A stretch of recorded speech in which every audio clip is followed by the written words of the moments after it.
वोटों की संख्या होनी चाहिए। तो ये जो 7%, 11%, 9%, 6% वोट बढ़ जाते हैं, उनके लिए कहीं ना कहीं वोटर लिस्ट में नाम भी होने चाहिए, कहीं ना कहीं वो संख्या भी होनी चाहिए जिनको बढ़ाया जा सकता हो, उनके पते भी होने चाहिए कि कहाँ कहाँ बढ़ाना है। तो उसके लिए ये एक बड़ा घपला है। संसद में अपनी बात कहना एक हथियार है विपक्ष का, और नेता विरोधी दल के नाते उन्होंने कहा कि संपूर्ण विपक्ष ये चाहता है कि वोटों के इस घालमेल के बारे में सदन में चर्चा हो, ये संपूर्ण विपक्ष चाहता है। इस पर अभी लोकसभा अध्यक्ष ने कोई जवाब नहीं दिया, लेकिन यह दबाव मुझे लगता है कि विपक्ष बनाता रहेगा और राहुल गांधी अब इसको छोड़ने वाले नहीं है। सदन अपना फैसला करेगा और सदन के प्रेशर में बाकी फैसले भी लोगों को करने पड़ेंगे, क्योंकि फिर ब्लैक एंड व्हाइट में चीजें सामने होगी और नकार पाना या सत्ता के दबाव में आकर के कुछ भी कर पाना इतना आसान नहीं होगा। विनीता, सबसे पहले तो मैं आपके दर्शकों को दिखा दूं, आज सोशल मीडिया पर तैर रहा है रामकमल दास है कोई, इनके 43 पुत्र हैं। ये वोटर लिस्ट का कॉपी है। 43 पुत्र, 43। इस 43 में 13 बेटे तो एक साथ पैदा हुए हैं, एक ही साल में 13। बाप रे। और सभी की उम्र 37 साल है। 3 बेटे जो 3-4 बार में पैदा हो गए, उनकी उम्र करीब 35, 36 और 47 साल है। शेष बेटों में कुछ के 48 वर्ष, 1-2 49 वर्ष और कुछ 37 और 49 के बीच के हैं। इनके बारे में किसी सज्जन ने यह लिखा है, रामकमल दास के बारे में, अभी इसका पता नहीं मिल पाया मुझे, कि ये उनके पास के रहने वाले हैं और ये कथावाचक हैं। इस कथावाचक महोदय की ये उनके पते पर 43 वोट बतौर उनके पुत्र। जी। इसी तरह से राहुल गांधी ने एक सवाल उठाया था महाराष्ट्र का, आपको याद होगा, जी, अपने प्रेस कॉन्फ्रेंस में, जिसमें एक ही पते पर 7,000 वोट बने हुए हैं, 7,000 एक ही पते पर। तो ये जो हम लोग अभी तक ये सोचते थे कि चुनाव खत्म होने के बाद शाम को 5 बजे के बाद 1 से 1.5% तक वोट बढ़ जाते हैं, क्योंकि जो लोग लाइन में लग जाते हैं उनको वोट डालने की आज़ादी होती है और उनकी गिनती होती है, उनको एक उनको चिट इशू होती है और गेट बाहर का बंद कर दिया जाता है कि उसके बाद कोई और एंटर नहीं हो सकता जो लाइन में लगे हुए हैं, और उनका वोट डलवाया जाता है, चाहे घंटे 1.5 घंटे लग जाए। इस पर कुरैशी साहब जो पूर्व मुख्य चुनाव आयुक्त रहे हैं, उन्होंने भी कहा कि 1-1.5% का बढ़ जाना तो नॉर्मल है, क्योंकि जो लोग शाम को अचानक आते हैं और लाइन में लगे होते हैं उनका वोट डलवाना पड़ता है। लेकिन इस चुनाव आयुक्त जो अभी राजीव कुमार गए हैं, इनके समय में 6% से लेके 11% तक वोट सिर्फ उसी दिन ही बढ़ा, रात तक, दूसरे दिन और काउंटिंग के दिन तक बढ़ता रहा। तो ये अजीबोगरीब खेल देखने को मिला, जिस पर कुरैशी साहब ने आश्चर्य जताया था। आश्चर्य अब सवाल ये उठता था कि ये बढ़ते कहां से थे, इनका आखिर इनके डेटा इनका कहां से लाते हैं लोग कि कितने वोट बढ़ाने हैं। इस सब से जाके उजागर हुआ कि कैसे बढ़ाए जाते हैं, संख्या बढ़ा दी जाती है और फिर बाकी जो भी गिमिक है, जो भी तरीका अपनाते हो वो लोग, अचानक उतना % बढ़ा लेने का, वो ईवीएम बदल देने का मामला हो, ईवीएम को हैक करने का मामला हो, उसमें कोई परिवर्तन करने का मामला, अभी ये बहुत सारी चीजें तो सवाल के घेरे में है। जो मुकदमा चल रहा है सुप्रीम कोर्ट में कि चारों यूनिट की पारदर्शिता तय की जाए, वो इसीलिए चल रहा है कि ये हरियाणा से लेकर महाराष्ट्र तक, उसके पहले मध्य प्रदेश और राजस्थान और छत्तीसगढ़ के चुनाव सारे सवालों के घेरे में है। लोकतंत्र में अगर वोट सवालों के घेरे में होगा, लोकतंत्र में अगर चुनाव सवालों के घेरे में होगा, उस पर शंका पैदा हो जाएगी, तो लोकतंत्र जिंदा नहीं रहेगा। हम लोग, हमारा देश एक बड़े गंभीर मोड़ से गुजर रहा है। राहुल गांधी ने इस पर एक बड़ी प्रेस कॉन्फ्रेंस किया था, शरद पवार की बेटी को बैठा करके और शिवसेना के नेताओं को बैठा के महाराष्ट्र में। उन्होंने बहुत सारे तथ्य पेश किए थे। उन्होंने ये कहा था कि हमको महाराष्ट्र की वोटर लिस्ट दे दीजिए, क्योंकि महाराष्ट्र में जो वोटर है वहां 18 साल से ज्यादा जो बालिग लोगों की संख्या है, उससे ज्यादा महाराष्ट्र में वोटर हो गए हैं। ये कैसे संभव है? ये बड़े सवाल राहुल गांधी ने उठाए, लेकिन आज इतना समय बीत गया, 1 महीने से ऊपर हो चुका है, अभी तक चुनाव आयोग ने उन सब चीजों पर कोई जवाब देने की कोई जहमत नहीं उठाई। उन्होंने कोई उसके लिए कोशिश नहीं किया, अभी लीपापोती करने में लगे हुए। तो अगर चुनाव आयोग भ्रष्ट हो जाएगा, अगर सर्वोच्च न्यायालय भ्रष्ट हो जाएगा, तो सर आप ये कह रहे हैं कि ईवीएम की जगह ये मिसिंग वोटर लिस्ट वाला जो मामला है, ये भी एक बहुत बड़ा घालमेल, बड़ा घोटाला चल रहा है। नहीं, सवाल ये है ना कि खाली ईवीएम के माध्यम से या ईवीएम बदल करके वोट तो नहीं बढ़ाए जा सकते, वोटों की संख्या होनी चाहिए। तो ये जो 7%, 11%, 9%, 6% वोट बढ़ जाते हैं, उनके लिए कहीं ना कहीं वोटर लिस्ट में नाम भी होने चाहिए, कहीं ना कहीं वो संख्या भी होनी चाहिए जिनको बढ़ाया जा सकता हो, उनके पते भी होने चाहिए कि कहाँ कहाँ बढ़ाना है। तो उसके लिए ये एक बड़ा घपला है, ये जो फर्जी वोटर बनाए जाते हैं। बंगाल की पार्टी जो ममता बनर्जी की है, वो इस मामले में बड़ी जागरूक निकली और बहुत चालाक निकली। उनके पास चूंकि कार्यकर्ता गली गली कुचे कुचे में है, वैसे भी बंगाल का कल्चर है मोहल्ला लेवल की राजनीति का कल्चर, तो हर मोहल्ले में उनका कार्यकर्ता और मोहल्ले का आदमी अपने मोहल्ले के हर आदमी को जानता है, कॉलोनी का आदमी अपने कॉलोनी और गांव का आदमी गांव के आदमी को जानता है, तो वो वोटर लिस्ट चेक कर लेते हैं। आपने वहां भी देखा कि वहां भी ये गड़बड़ करने की कोशिश की गई और वहां जानबूझ के किया गया कि मुसलमानों के वोट ज्यादा बढ़ाए गए जिससे कि उस पर कोई शक न कर सके। लेकिन ममता बनर्जी के लोगों ने उसको चेक कर लिया और चेक करके उस पर ऑब्जेक्शन कर दिया। अब चुनाव आयोग अपने बगले झांक रहा है और उस पर तमाम तरह की नई नई बातें कह रहा है कि वो कौन सा तरीका लाएगा कि वो सारी जो डुप्लीकेट वोटर होंगे वो खत्म हो जाएंगे, क्या क्या होगा वो बातें कर रहा है। लेकिन बंगाल में उनकी चल दाल गल नहीं पाई। अन्यथा हो सकता है कि बंगाल के चुनाव में भी एक तरफा तरीके से भाजपा चुनाव जीत जाती और ये होता कि जनता ने वोट दिया इसलिए जीत गई। लेकिन जनता के वोट से भाजपा चुनाव नहीं जीत रही है। और अब तो यह शंका होने लगी है कि क्या 2014 और 19 का चुनाव भी जनता के वोट से जीती या इन्हीं तरीकों से जीती।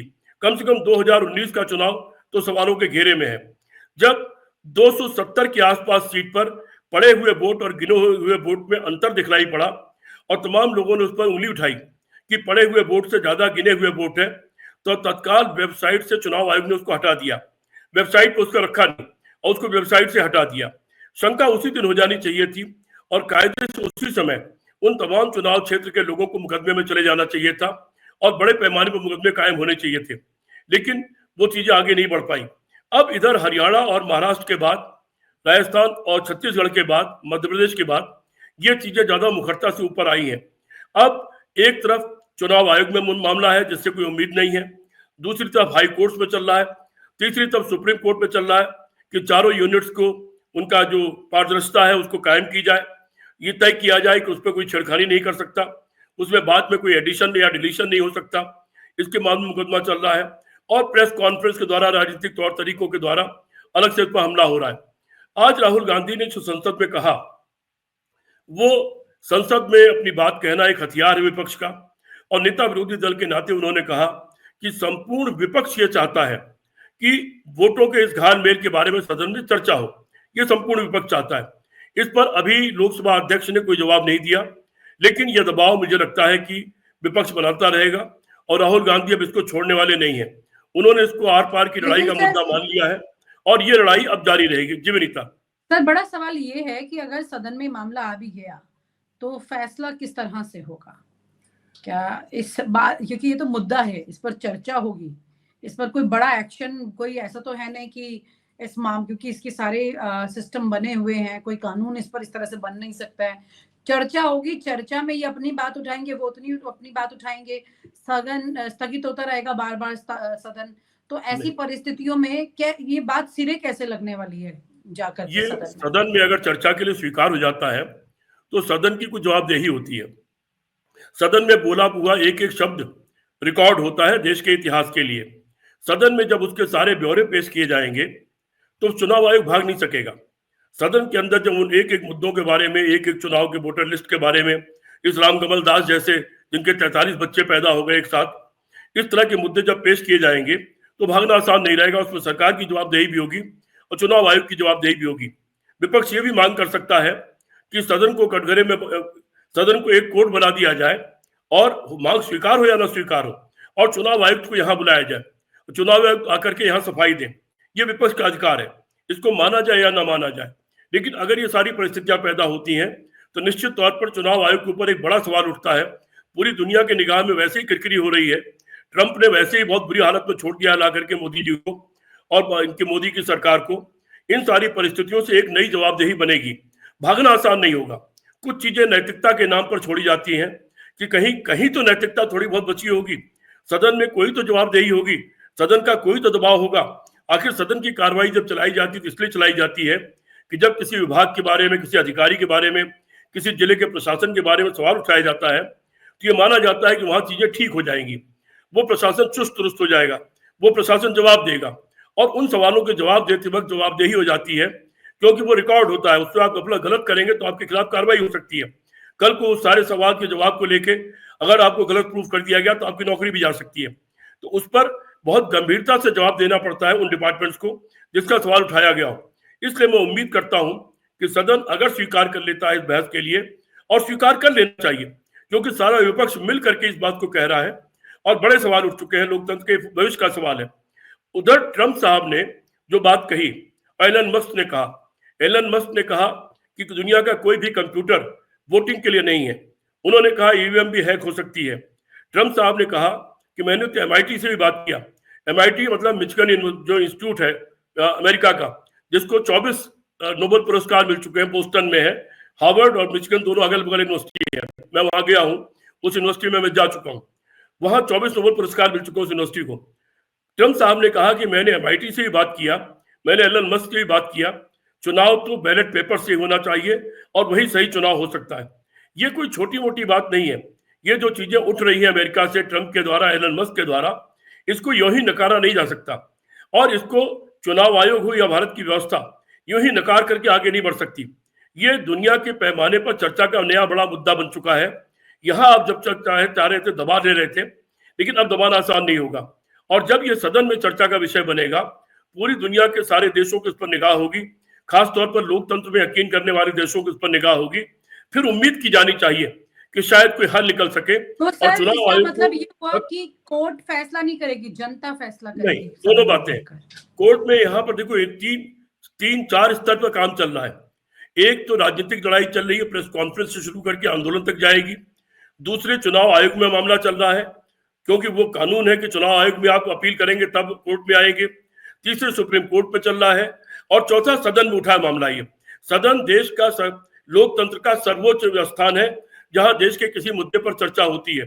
सदन अपना फैसला करेगा, और सदन के प्रेशर में बाकी फैसले भी लोगों को करने पड़ेंगे, क्योंकि फिर ब्लैक एंड व्हाइट में चीजें सामने होगी, और नकार पाना या सत्ता के दबाव में आकर के कुछ भी कर पाना इतना आसान नहीं होगा।